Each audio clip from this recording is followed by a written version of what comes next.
Bloomberg reporting that the Trump administration is considering a longer gas tax holiday with a phased-in return potentially over more than a year to, quote, avoid sparking supply shortages. Our very own Edward Lawrence speaking with the White House today about the pain at the pump. Officials saying, quote, global energy markets stabilize and gas prices plummet back to the multi-year lows Americans enjoyed prior to the start of Operation Epic Fury. Officially today, all 50 states currently exceed $4 a gallon for gasoline. That's the average, with California, Washington, Hawaii, Oregon, and Alaska topping that list. Here to weigh in now, Unleash Prosperity co-founder and America First Policy Institute senior fellow Steve Moore. Steve, waiving the gas tax even temporarily, based on the reporting, it seems like the administration would try to phase it in some way that it wouldn't cause a rush to, a kind of a spike in demand as people consume more gasoline. But we use this money, what little is collected from a little more than 18 cents a gallon, to maintain the roads in this nation. Well, I'm of mixed minds on this one, guys. I mean, on the one hand, I've come out in favor of a temporary suspension of the federal income tax. I mean, I'd love to see the income tax go away, but I mean the gas tax. And that's something that Trump has basically endorsed. I'm not sure I completely understand his kind of nuanced position now, but it should be temporary. You're quite right, Dagan, that the money in the gas tax pays for the federal, the interstate highway system, which, as it should, because it's a user fee.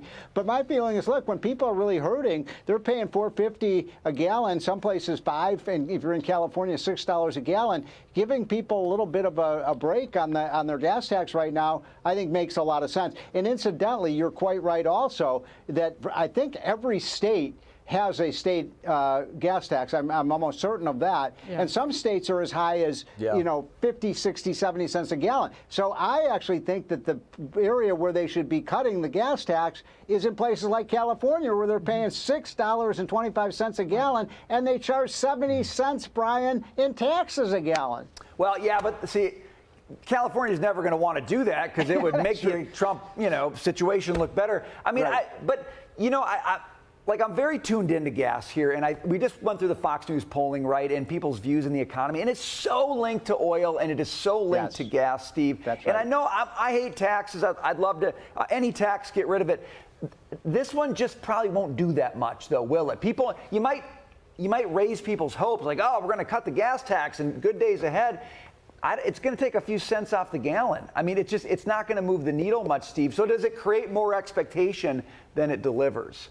Look, every little bit helps. I mean, I agree with what you're saying, but, if you're paying $5 a gallon and you can get 10, 12, 18, 20 cents off of that, for a lot of people, it's so interesting because if you look at the gas price, that really dictates how much people spend on other things. I mean, I have friends, for example, Brian, who are owners of, McDonald's, Burger King's, fast food restaurants, and they say, hey, I can tell you how much people are going to, spend on Big Macs or, Popeyes based on what the gas price is. If the gas price goes up, people are living a paycheck to paycheck. They don't have enough money to go to Popeyes or McDonald's or Burger King. So it reverberates throughout the economy. But obviously, Trump has the right message here. We got to get the Strait of Hormuz open. I agree with them 100%, Dagan, that once that happens, I think the economy is primed for a big, big comeback.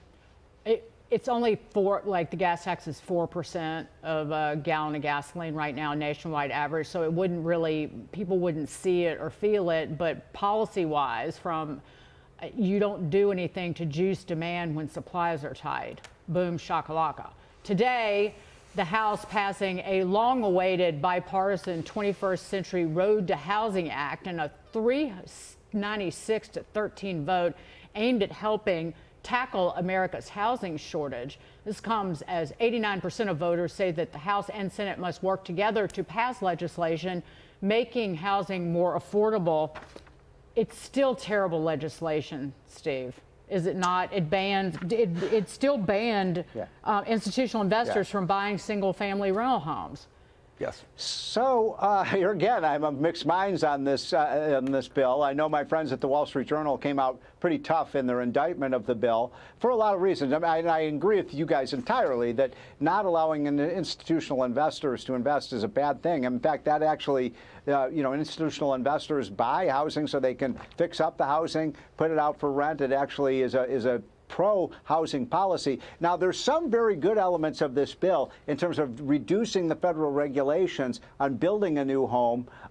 So I like that. So on balance, I think it's not going to make a huge difference. What we really need to do is what I've suggested in the Wall Street Journal. Why not cut the capital gains tax on the sale of a home? We need more supply, and you've got a lot of old people and they've been in homes for 40 years. They want to sell their house. They can't do it because they can't afford to pay the tax on the capital gain. Now, Steve Moore, that's a great conversation. And I'm with you, my friend. The person sitting next to me, as you can see from the body language, may not be with you on it. What's with you, David? You never agree with me anymore. You used to be my best friend. Steve, we'll do it another day. Look at her. She's being driven mad by me. No. Then why would I have to pay capital gains taxes on a sale of any asset? Well, good point. I like that. But he's going to agree with you on that one. Yeah, see? Hey, Steve I'm Moore. making nice over here. Steve Moore, you're the best. Good to see you, my friend. Thank you. See you guys.